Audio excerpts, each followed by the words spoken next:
So we've been talking a lot about the future of health, the future of education, and a little bit on the future of jobs. And to dive further into that topic, I'd like to welcome to the stage Yves Benaert with Accenture. He's going to be sharing a study with us on the future of jobs.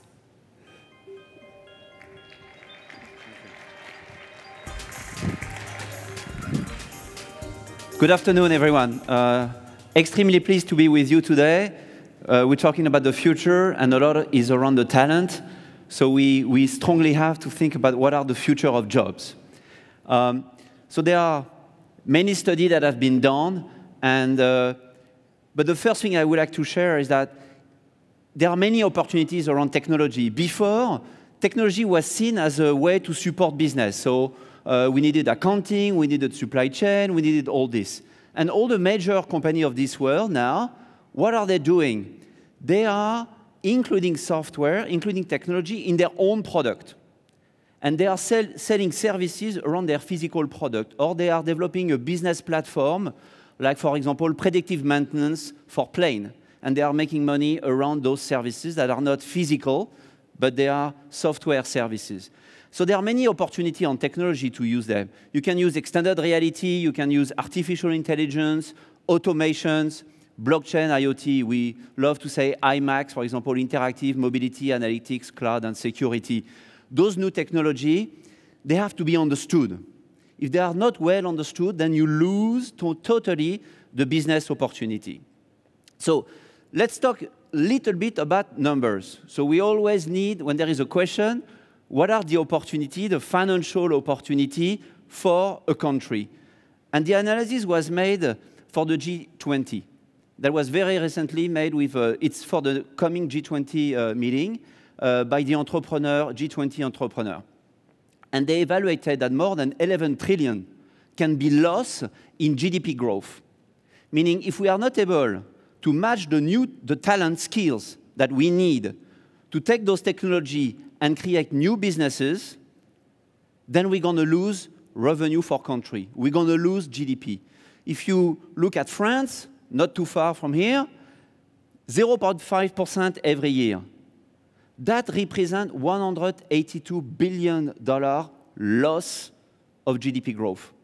Just because the talent are not matching the new skills needed to create those new businesses. So this is not like a small thing. It's a massive opportunity that can be captured or can be missed. So that's what I want to highlight rapidly in a few minutes. How can we address this talent challenge? But let's take examples, not to be too much theoretical. If you are in an airline industry, like we have a major airline company in Europe, what they have developed, they look at how can I augment my people to do better their job. So what do? They are using what we call augmented reality. So the workers who are plugging the seats on the plane, they have glasses that is helping them to tell them where to do it, how to do it. While they do it, if they need online help to access to the catalog or whatever reference, it's coming online. If they need online support to talk to someone to help them do the job, they talk, it's coming immediately. So they did it, as an example, just on plugging the seats. In terms of productivity, they get 500% productivity gain, just on that process plugging seats on a plane. And in terms of error rate, mistake, it went down to 0. And now they are deploying that to all processes. So that's not only just a nice new techie thing, it's a massive business opportunity for them, because the time to build the plane, obviously, if it can get shorter, it's going to be better time to market and better financial result. If you are a doctor, if you go to the New York Icahn School of Medicine, what has been done there? They have been scanning 700,000 patient files, radio, scanning. And the doctor over there, they can make diagnoses for 76 diseases kind of automatically. It's not doing their job, but it's augmenting them to take a better decision. So it's obviously changing the way they operate. So they don't need to be trained on mainly what they were doing before, but taking all those data to take a better diagnosis decision. If you are in the product development, you are like a nice beauty company that we know in France. What do? They are simulating their new product in the shops and the look and feel through virtual reality, which is helping the product designer to see how it's going to look like, so I can adapt it immediately and then accelerate the go-to-market. So the product is better. The deployment time is way quicker. So those are concrete examples, but at the same time, this is about augmenting people. So helping them to be more efficient, to create better product, to make better decisions when you are a doctor, etc. But obviously, you reconfigure jobs in a way that some of the jobs are going to be augmented, and some of the jobs are going to be automated. And if you look to the 10 years, because we are here to look in the future, to take decision immediately at this day one, what's happening, what you see on screen? Close to 40% of jobs, or let's say tasks, in the next decade, or a little bit plus, is going to be automated. So it doesn't matter, it doesn't make any sense to try to resist and try to, to hold on it. More than 50%, close to 60% of jobs are going to be augmented. So if you look at it, it's not about solving the problem in a year, but if you look to the coming decade, the next decade, more than 90% of jobs are going to change. They're going to be totally reconfigured, whether they're going to be automated or whether they're going to be augmented, as you can see here. Obviously, the augmented is more applicable for scientists, managers type of task, where automation is logically more related to physical type of task. But it's important that we don't just look, when we see sometime on some papers, automation, it's a big problem, etc. It's a total reconfiguration, more than 90% of jobs. Only 10% will maybe just untouched. So the other element that is important that you can see here, so there are some jobs you see on your left, physical labor, is going to reduce. There's going to be less number of people required to do those jobs. At the same time, there's going to be more jobs that requires more empathy, more people support, more human interactions. Management and leadership as well. We're going to need way more people to do those things. So there is very different new type of skills that we're going to need. We can go to details job by job, but if you try to summarize around critical thinking, having people more trained around creativity, their ability to adapt to new jobs, because new tech is going to come, as in the last 2 to 3 years, extremely quick to us, and new is going to come. Like when we say AI is coming, AI is today, but it's going to increase massively. So the rotation, the reconfigure of jobs is going to just accelerate. More social, emotional intelligence is going to be required for people to operate. More complex reasoning. So that requires different type of talent. It's not only technical skills, but as you can see, it's as well emotional skills, soft skills for people. So, and in every country, this is the US examples, you always see plus and minus. At the end, it's an increase of job requirement, people requirement in terms of numbers. So we must look at it in a positive way. It's just about transforming the way we do our day-to-day work. The next message is around the way we do training today. If we have to massively retrain the people, the way we do, for example, classroom training is dead. Classroom training is over. All the new techniques that we see being efficient are around experience training, on-the-job training. If you look at last year, the last few years, before you look to the type of jobs of training, by the way, like 4% of experienced people are doing a training every year. 4%. So if we keep that space, no way we're going to capture the full rotation in a decade or little plus. So we have to increase the volume of training. So obviously, as well, the classroom training is dead. It's impossible to get all those millions of people in classroom. So we have to rethink it with more immersive, virtual reality type of training.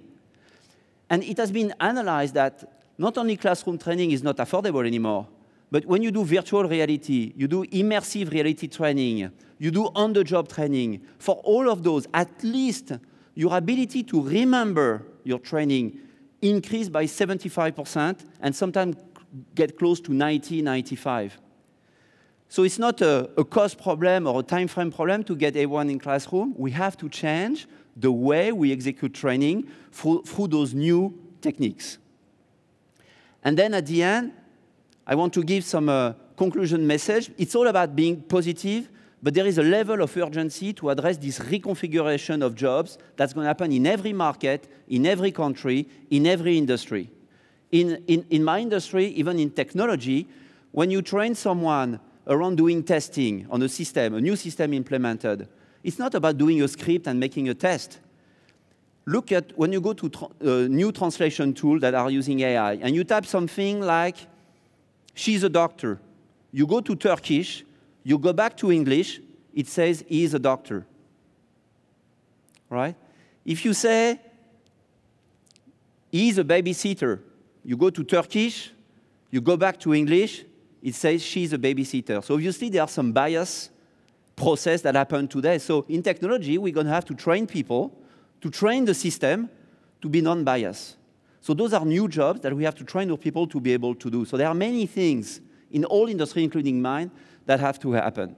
So reconfiguring the job, changing the way we train people, not to classroom, but moving to more immersive training, massive reskilling. We're talking about 90% of population. So the current experienced people plus the new people coming in, because most of the study today are not using those techniques and not looking at the skills we need. And it's all about do not forget the most vulnerable people.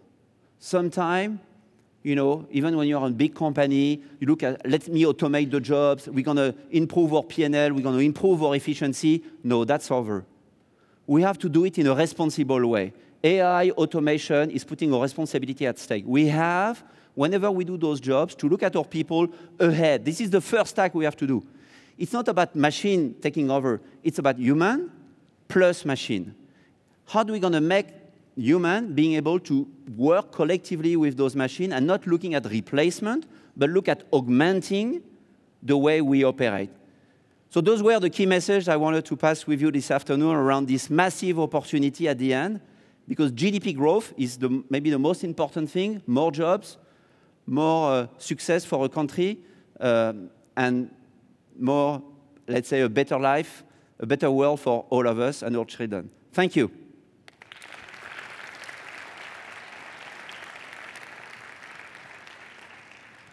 Thank you. You were expecting a lady and you've got a man. I'm sorry. I was expecting Melissa, but yeah, I'm fine with you, Denis. Yeah, you know, the digital surgery is getting crazier. So what's the challenge for a company like Accenture? Because we met a lot of companies that are working, trying to anticipate the big changes about the jobs and people working for them. For more from 400,000 employees working for you, how do you address the challenge? Well, thank you for asking the question, because like, even a company like us, we had that issue. We are 450,000 people across the globe, and 7 years ago, we said we need to rotate our business to the new, so all the latest digital technology. And our people were not trained. 7 years later, 60% of the revenue is in the new. So we had to accelerate. So we changed completely the way we train our people. So as I said before, more immersive, more on the job. And the first wave, in 18 months, leveraging those new technology, we trained 160,000 people in 1 year, where before, you know, it was taking way longer to do it. So we had for ourselves to do it. If we had not done it, a lot of those people would have been, you know, their skill would have been irrelevant to the market. So yeah. as you know, leading a company like that, our responsibility was on the table. So we had to change massively, and we continuously do it, because the new is not a phase one. It's a continuous, new technology are coming in, so we have to adapt all the time. It's never over. Wonderful. So day one is the first step. Day one is the first of everything, modestly. Okay. So just one quick question, because we have to jump to a trophy a little bit earlier. I had a conversation 2 weeks ago in Rome at the Vatican, because, as you know, from this morning, there's this talk between digital companies, priests specialized in artificial intelligence. And Eric Schmidt was saying to this guy, to this priest, don't expect any major tsunami in the 10 coming years. It won't be going so fast. there's a lot of people saying exactly the contrary. Do you have any view on this one? Not the volume, not the change, it's obvious, but the speed of the process. So yeah, maybe say that. Yeah. I think it's massively accelerating. We had the digital rotation the last 2 to 3 years was a lot plugging new stuff, doing POC, proof of concept, putting into the market with a new app or something. As we speak today, most of the largest companies of the world, they embark in a digital transformation, but transforming their core. You know, you have like your core business, and then you have your new business. And in the middle, you have your wise pivot. How quick should I go? Yeah. And now it's accelerating from the core to the new, because they are completely not creating a new startup close to their core company, but they are now touching and changing their core business to become full digital. So I think it's going to be bigger and quicker than what we have seen in the last 2 to 3 years. So I have a different opinion than what he said, I guess. I think so. But it's good time. But it's all about whether we're going to be responsible enough to make that transformation and put the human at the core, because otherwise we're going to have a major issue. And prepare. And we could be talking about the education system, the training system, which is not adapting at the right pace. So yes, that will be for tomorrow. So I'll ask Leila to join us. Thank you again for Yves. And you're staying here with us. Yes.